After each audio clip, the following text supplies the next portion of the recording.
Hello, hello, hello, hello. No sé si esto está grabando muy bien o el volumen será lo decente. No tengo idea de cómo partir esta cosa. Esperen. Ahora sí. Mini Iceberg de Metallica.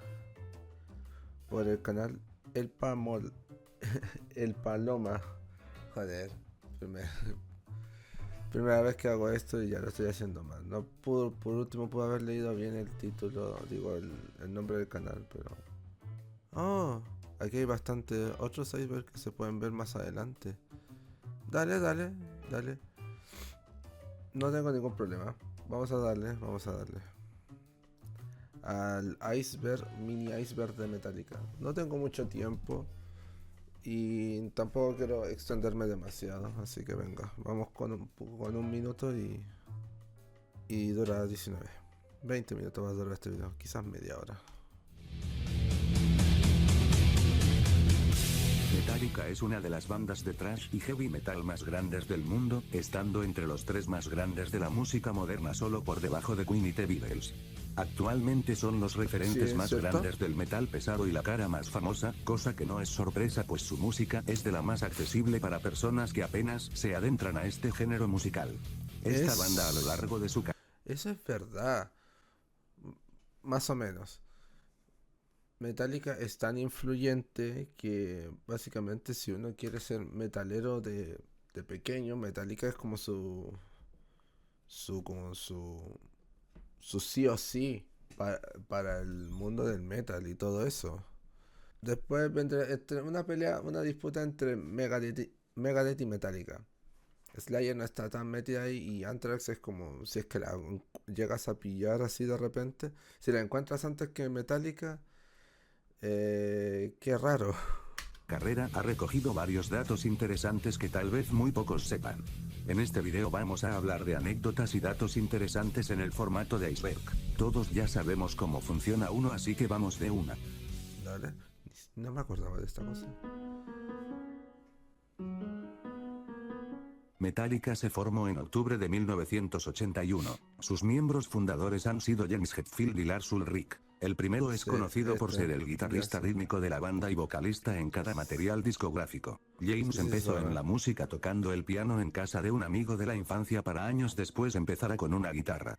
Por su parte, Lars es el baterista de la banda. Sus inicios fueron diferentes a los de James. De pequeño soñaba con ser un golfista famoso, pero tras asistir a un concierto con su padre quedó fascinado con la música dedicándose a la batería.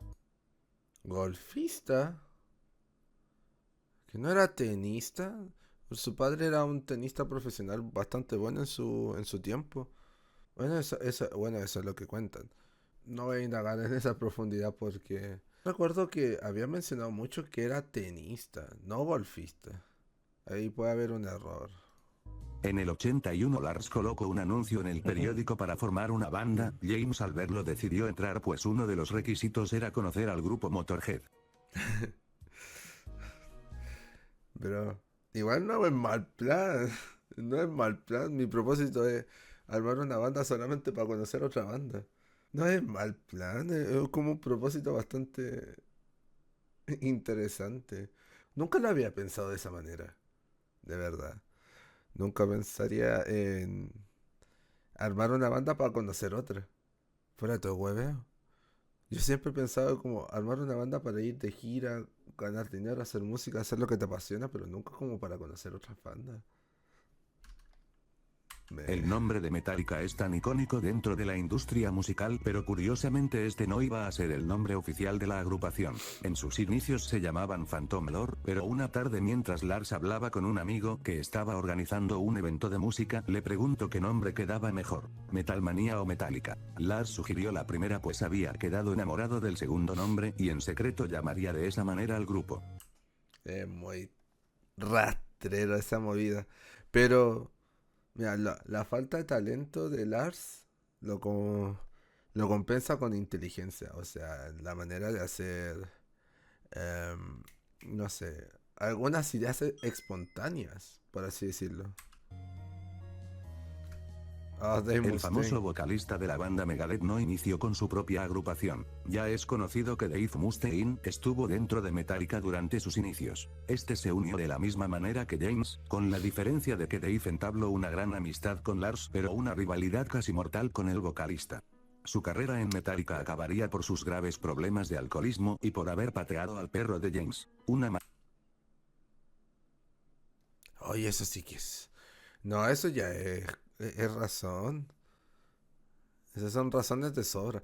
Mira, ya era amigo de él, era enemigo de él. Este está en estado neutral, pero por el acto de él, yo cacho que tanto estos dos dijeron: no, este weón se tiene que ir, tajantemente. Y Lars, como era el único que quería que se quedara, pues no contaba.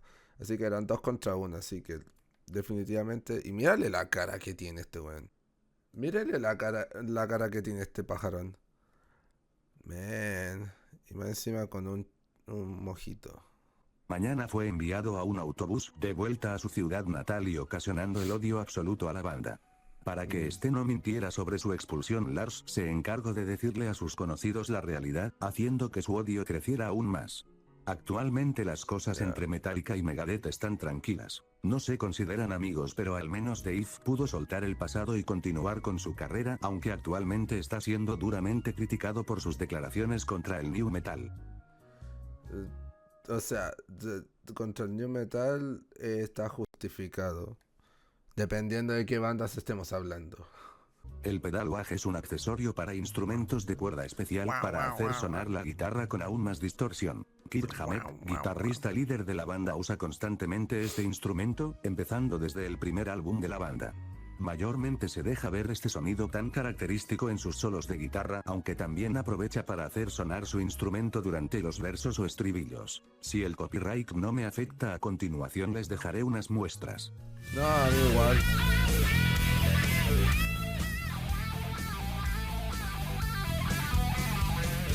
Este sonó muy fuerte. Muchos han dicho que Kirk no es un guitarrista talentoso por usar en exceso este aparato, pero sea cierto o no, no podemos negar que el sonido de su guitarra es característico. Te doy la razón. Te doy la razón. Puta, es que igual ya está, ¿cómo decirlo? No es que sea malo, no estamos hablando de su talento, pero sí estamos hablando del exceso del dicho pedal, o sea, como que en parte ya está abusando de él para hacer las cosas más fáciles, creo, o algo así. No es que lo haga más fácil, sino que con el paso del tiempo se acostumbra tanto que ya es como tiene que estar, sí o sí, incluido. No hay otra, no hay de otra. O no siempre, no siempre, pero... Clifford Lee Burton, también conocido como Cliff Burton, fue el bajista principal de la banda desde 1982 hasta 1986, cuando sufriría junto a la banda un accidente de autobús que acabaría con la vida del músico.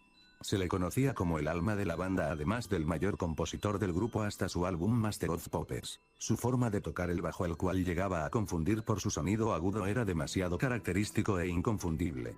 Sus inicios en la música indican desde el fallecimiento de su hermano en 1975, cuando le dijo a sus padres que en su memoria sería el mejor bajista del mundo. Una noche en un bar, Lars y James entraron creyendo que escuchaban una guitarra, siendo sorprendidos por un solo de bajo que los dejó sorprendidos. Tras una pequeña negociación, Cliff se integró al grupo. Como homenaje tras el fallecimiento de Cliff, la banda incluyó un corte instrumental en memoria al bajista, pues los riffs que se usaban habían sido escritos por él. Esta canción se llama To Live Is To Die. Dato curioso, esta ha sido la única canción donde la banda casi rompe a llorar mientras la tocaban por primera vez en vivo. Bro, Cliff, puta madre, no hay palabras suficientes para describir realmente lo genial que fue. De hecho, en comparación a otros bajistas, o en comparación de los cuatro grandes del thrash metal, Cliff está por encima de todos ellos, definitivamente. Era el único capaz de tocar con los dedos. Era compositor, había estudiado música desde que empezó.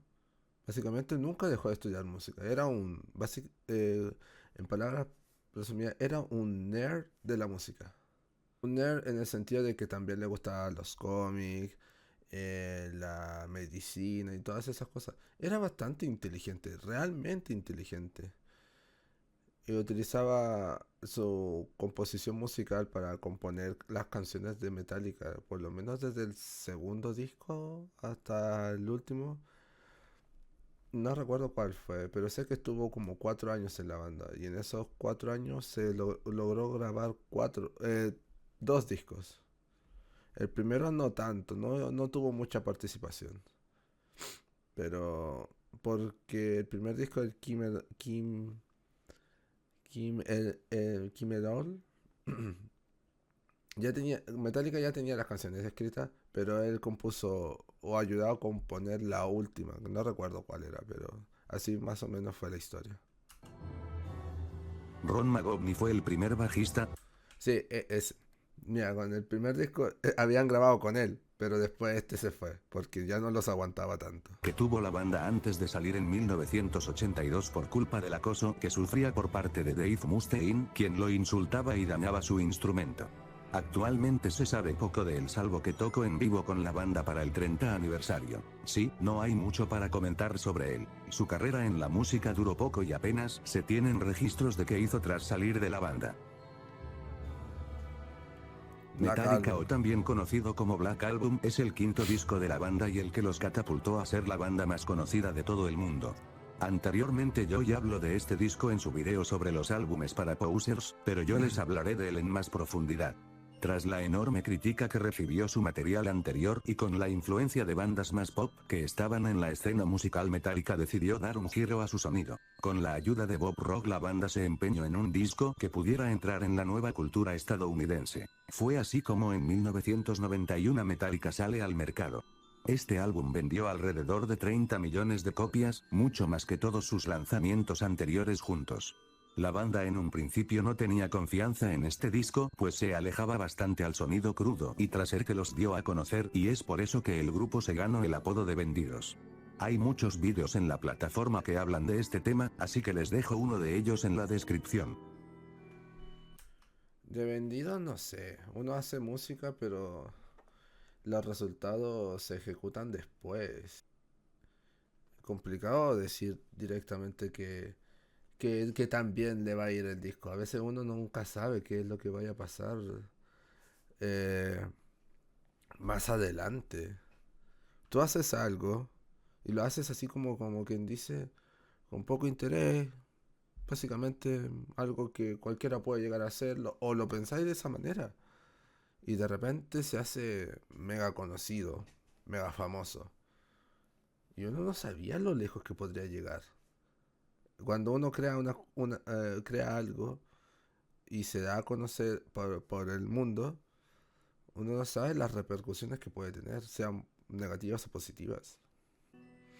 En sus principios la banda fue apodada como Alcohólica por los excesos que tuvo, siendo el principal ejemplo Dave Mustaine, quien acostumbraba a estar borracho en el escenario. La mayoría de conflictos en los que la banda se vio fueron por culpa del alcohol y principal motivo por el que Ron salió del grupo. Este apodo fue olvidado lentamente con el tiempo y a partir de su tercer álbum la banda dejó de beber como antes. Al menos una parte de ellos, ya que James continuaba bebiendo. Esto llegó tan lejos que a inicios del 2000 se sometería a una rehabilitación intensa debido a sus fuertes problemas con el vodka. Esto afectó enormemente el resultado final de uno de sus álbumes del que hablaremos después. Tras el trágico fallecimiento de Cliff Burton, la banda buscó reemplazos para la gira promocional a Master of Puppets. Jason Newsted solo iba a estar temporalmente en la banda, pero el grupo decidió que sería su bajista oficial. Su primer material discográfico fue And Justice for All, y el que quizás sea uno de los álbumes más extraños que la banda había sacado para ese entonces. El bajo apenas se podía escuchar y Jason no pudo tener tanta participación. Esto fue apenas el inicio de un ciclo de burlas, bromas pesadas y hasta humillaciones que el músico sufrió por parte de la banda pensando que era una clase de novatada. Su salida de la banda se debe al intenso acoso y burlas que sufrió tanto en los escenarios como en el estudio, siendo su punto de quiebre el momento en el que James amenazó con expulsarlo tras iniciar un proyecto solista separado a Metallica en 2006. A día de hoy Jason está alejado de la música y viviendo una vida tranquila, aunque con serios problemas en el cuello por su forma de hacer headbangs. La verdad es que después Jason hizo no mucho, no mucho de música. No estoy muy seguro que es de Jason actualmente. Pero vive bien. Sí, con las regalías que... Posibles regalías que le dé Metallica por sus trabajos en ellos, ¿sabes? Por los discos que grabó. Así que para él está bien. No estoy muy seguro si está en alguna otra banda que desconozco, pero él está tranquilo. Y sí, toda la cosa... Sentía pena por el pobre hombre. Tras la salida de Dave Mustaine de la banda, este dejó varias cosas en el departamento que compartía con los demás miembros. Entre ellas estaba su guitarra, su amplificador y unos riffs que él mismo había creado. Estos riffs pertenecían a canciones como Mechanics, Motor Breath, John Ponte Fire y Metal Militia. La primera que mencione sería remezclada y convertida finalmente en The Four Horsemen. Cuando el álbum Kill 'Em All salió al público, Dave recibió una copia del disco y tras escucharlo se sintió ofendido de que su trabajo fuera usado descaradamente y ni siquiera se le diera el reconocimiento que merecía. Gracias a este incidente, Dave comenzó con la búsqueda de miembros para una banda que superara a Metallica. Fue así como finalmente nació Megadeth y se oficializó el thrash metal. Eh, me- Bueno, esto es un agregado de las cosas que sabía. Pero también es como... Él ya era rencoroso con Metallica cuando lo echaron. Así que para él era un sí o sí. Voy a estar en una banda y los voy a patear el traste del culo. No me importa nada a ellos. Voy a ser mejor que ellos. Más o menos. Bajo su personalidad. Antes hablé de Cliff Burton, pero no hablé en fondo de su forma de tocar el bajo. Usando siempre bajos de la marca Rickenbacker de 4 o 5 cuerdas, se caracterizó por el sonido armónico y distorsionado que su instrumento producía. Esto es gracias a que Cliff modificó su bajo al punto de que el sonido cambió por completo. A continuación les dejo algunas muestras de su sonido.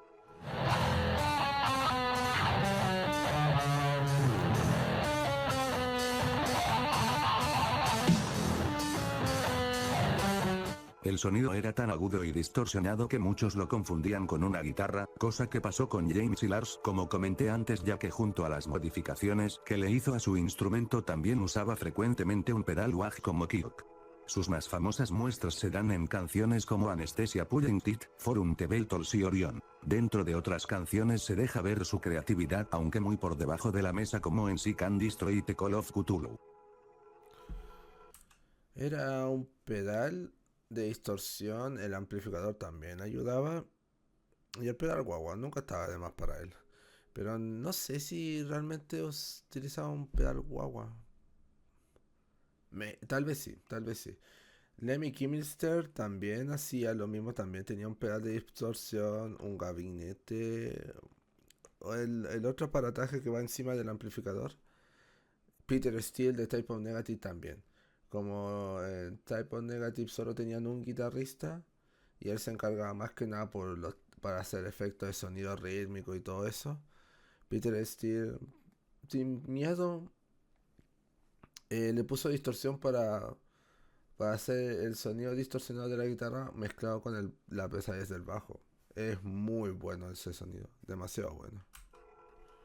Tras la salida del álbum negro, la banda decidió incursionar en el hard rock, el cual estaba volviendo a tener un leve apogeo junto al new metal y el grindcore. Con esto en mente, Metallica siguió trabajando con Bob Rock para sacar al mercado un álbum doble, el más polémico en la época de los 90s. El trabajo en este disco fue sencillo, pero el cambio de sonido, imagen e incluso logo de la banda hizo que el público que acostumbraba a escuchar su música se sintiera ofendida, pues como mencioné, pasaron de hacer thrash y heavy metal a hacer hard rock e incluso música country. Es debatible si estos dos discos son los peores de la banda, pues más adelante hablaré de otros dos de los discos más aborrecidos por el mundo, pero tanto Load como Reload dejaron mucho que desear tanto en instrumental como lírica.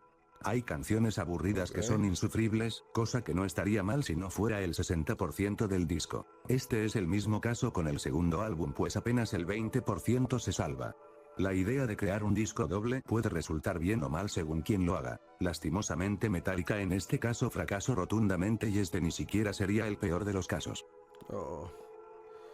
1 millón por Esto es más Ah. bien un dato curioso. Robert Trujillo es el actual bajista de la banda, quien entró meses después de la salida de Jason Newsted. Durante las audiciones en busca de bajistas, Lars le ofreció $1 millón si entraba a la banda en ese mismo momento. Esto mismo se deja en claro en el documental de la banda Some Kind of Monster, donde narraban lo duro que fueron los inicios de los 2000 para la banda. Man, esa manera de comprar al músico, $1 millón con tal de que estés en mi banda. Yo cacho que aceptó de esta manera, dijo, bueno, toco con los dedos del músico y es bastante bueno. Yo cacho que debe saberse las canciones, si no las podemos ensayar un montón de veces. Tal por cual. Si el peso fuerte de Metallica siempre fue Cliff. Cliff, el que daba el sonido del bajo, obviamente el sonido pesado. Y necesitaban a alguien que hicieran ese mismo sonido sin problema. No alguien parecido, pero sí que hiciera ese sonido. Tras el nacimiento de Megadeth y Metallica, se consolidó un nuevo subgénero, el cual es el thrash metal, caracterizado por su sonido rápido, estruendoso y sus voces mayormente inentendibles. De estas se pueden sacar bandas como Nuclear Assault, Exodus y Overkill.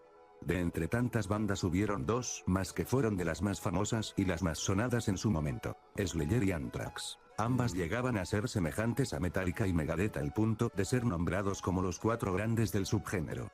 Esto llegó tan lejos que se hizo un evento apodado The Big Four, donde las 4 bandas subían al escenario a cantar. En YouTube pueden encontrar un video donde tocan la canción Amiable de la banda Diamond Head. Un evento que se repitió varias veces a lo largo de los años hasta que Dave tuvo problemas con Metallica nuevamente, haciendo imposible que este tipo de conciertos se volvieran a repetir. Tras una época dura en la banda, Metallica saca el que quizás es el álbum más polémico en toda su carrera, el tan odiado Saint Anger. Tras la salida de Jason de Metallica y con James en rehabilitación, la banda intentaba hacer algo que se sujetara a la nueva moda del new metal que arrasó con los escenarios en la década de los 90 y los 2000. No, ¿qué hacer new Metallica haciendo new metal? No, o sea, es como que... Bro, es que estás comparando gente mayor, digamos 20 años de diferencia o 20 años ya de experiencia, o ni siquiera 20 años. Déjalo como en 10. Esos 10 años de los 80 a los 90 y ni siquiera fueron como una evolución bastante progresiva o estática. Estamos hablando de que a principios de los 90 o del 89 al 95, más o menos, déjenlo al 95, existía la moda grunge, que era un sonido más, ¿cómo decirlo?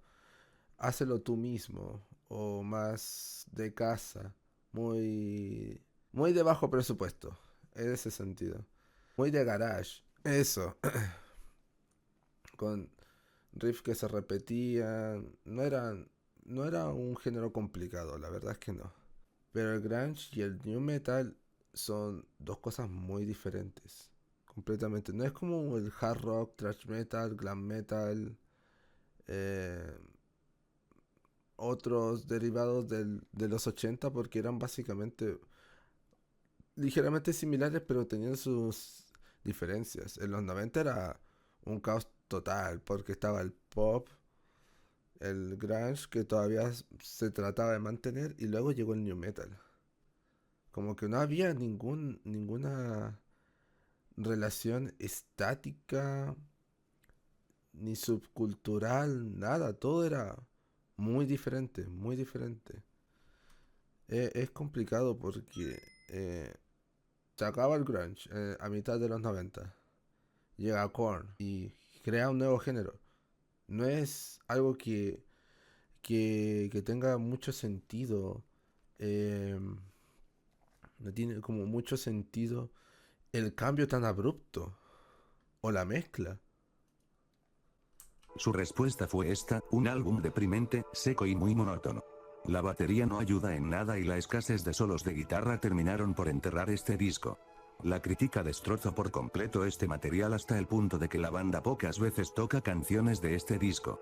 Si se lo preguntan, sí, me tomé la molestia de oírlo de pies a cabeza y no considero que sea un álbum tan malo. Tengo planeado hablar más en profundidad sobre este disco, pues quienes hablan sobre este en su mayoría exageran con el sonido. Sea como sea, eso no quito que el disco tuvo las peores ventas que Metallica ha tenido. Lo debe ser obviamente por intentarse hacer algo de lo cual ellos para nada están acostumbrados. Por ejemplo, tú para crear algo, o por lo menos el creador del new metal, tiene que ser ya alguien más o menos, viéndolo de esta manera, alguien joven. Alguien joven. Ya cuando eres una persona realmente con muchos años en la industria de la música, como que cuesta crear algo nuevo de lo que ya estás acostumbrado, básicamente. Como que no, nadie en su sano juicio de la industria de la música de los 80, nadie se imaginó mezclar rap, hip hop con metal. Hasta que llegó Korn, Limp Bizkit, Deftones, y te lo hicieron, así, cagados de la risa, total. Lolo. Después de que Saint Anger saliera al mercado, Metallica trabajó con un músico para sacar un disco bastante mediocre. El resultado fue el mismo que con el álbum que mencioné en el puesto anterior, pues la crítica y la prensa acabaron por enterrar por completo el nombre de la banda al presentar una serie de trabajos desganados. Personalmente este ha sido el único disco de toda la banda que no he podido escuchar completo por lo aburrido que resulta y sabiendo que la banda jamás ha tocado una sola canción de este disco, pues. ¿Qué te digo? Lulu no quería demostrar que Metallica aún podía hacer música buena, solo una serie de riffs y una voz poco atrapante. Una verdadera lástima, pues Lou Reed no era un pésimo músico. Qué mal. Right to the Lightning es considerado el álbum más trash que jamás haya existido, pero hay un corte que la banda solamente ha tocado una vez en toda su carrera por el desprecio absoluto que le tienen. Escape, la sexta canción del álbum. La propia banda ha dicho que odia esa canción, pues en el momento que se estaba produciendo el disco el manager de la banda en aquel entonces les comentó que faltaba una canción menos deprimente y más alegre. El resultado fue un corte que en palabras de la propia banda, sonaba como música disco, algo irónico pues más tarde harían Orion, la canción más pop que Metallica ha hecho. Por compromiso y obligados por el público tocaron esta canción, diciendo que jamás volverían a hacerlo. Nivel 4, Motorhead. Ya después Metallica de tomó harto inspiración rato, de no. muchas bandas de antaño para crear su propio sonido, una de ellas fue Motorhead, liderada por la leyenda del bajo Lemmy Kilmister. Tanto fue su fanatismo que cuando llegaron al estrellato comenzaron a tocar en vivo con Lemmy, llegando a entablar una gran amistad con el músico, incluso haciendo que Motorhead hiciera un cover de Enter Sandman M. Tras el fallecimiento del bajista, una parte de sus cenizas se le fueron entregadas a James Hetfield, quien hace poco se tatuó en su dedo medio el haz que tanto caracterizaba a la banda con un poco de las mismas cenizas de Lemmy. Este fue un lindo detalle por parte de James, pues siempre ha dicho lo mucho que admiraba a Kilmister hasta el punto de decir que sin Motorhead, Metallica ni siquiera hubiera existido. Pero eso de tratarse con las cenizas de otro músico es bien trachero. No sé, en cierta manera, ¿qué lógica sigue un tracher o un metalero? ¿Tan rancio tiene que ser que te tiene que encantar? O algo así como, es tan loco que nadie lo haría, así que lo tengo que hacer yo. Algo así. Antes de que pregunten, las cenizas no son dañinas para el cuerpo, siempre y cuando no se use en exceso. No fomento que se hagan tatuajes con cenizas, así que no soy responsable si algún virus nos afecta. Hicieron enojar a... Esta es una anécdota graciosa. Durante la gira de promoción al álbum Master of Puppets, el cantante Ozzy Osbourne los invitó a abrir el Ozzfest. Sin pensarlo la banda aceptó, pues eran fans de Black Sabbath, y durante el concierto decidieron tocar canciones de la banda antes mencionada para hacerlo entrar al escenario y cantar con ellos. Esto nunca pasó, pues para esa fecha Ozzy había sido expulsado de Black Sabbath por sus problemas de alcohol y drogas. Esto generó un momento cómico, pues el artista se sintió ofendido, aunque pudieron resolver poco tiempo después este asunto. Esta es una anécdota que vi por internet y me pareció gracioso incluir. Pero... no sé cómo tomarlo, porque entiendo que Ozzy estuviese molesto. Pero, bro... cuático, de verdad. Enteramente acuático. Ozzy ya no estaba en Black Sabbath. Tocar canciones de Black Sabbath en ese momento, sí, le pudo haber dado un poco de asco. Definitivamente. En 2021 y en conmemoración a los 30 años del Black Album, la banda decidió hacer una lista de covers hechos por diferentes bandas. Estos serían expuestos como la Metallica Blacklist. Habían muchos artistas reconocidos de subgéneros que ni siquiera eran metal, pero hubo uno que con su simple nombre generó una ola de arena: J Balvin. Todos quizás sepan que el reggaetón y el metal no son subgéneros que se lleven bien, y Balvin lo dejó claro. Su cover a Wherever I May Roam dejó mucho que desear, pues ni siquiera era un cover, solamente se usó un sample con una de las notas de la canción y la letra se hizo desde cero. Esto solo hizo enojar a los fans, quienes atacaron a Metallica. En respuesta, la banda se libró de toda culpa, al decir que fue idea de su manager, excusa que era simplemente ridícula y no logró calmar a los fans. Actualmente este disco es de los más interesantes, pues hay covers que superan las versiones de Metallica. Se los recomiendo enormemente. ¿Sabéis que a mí se me olvidó ese disco? Se me olvidó que existía. No lo recordaba para nada. Pero para nada, nada, nada. La banda desde sus inicios ha expresado un odio a la religión, mayormente por parte de James Hetfield, pues su madre era una fiel creyente de Jesucristo. Esta padecía de cáncer, pero en lugar de tratarse llegó al extremo de creer que Dios la ayudaría como fiel seguidora, algo que le costó la vida.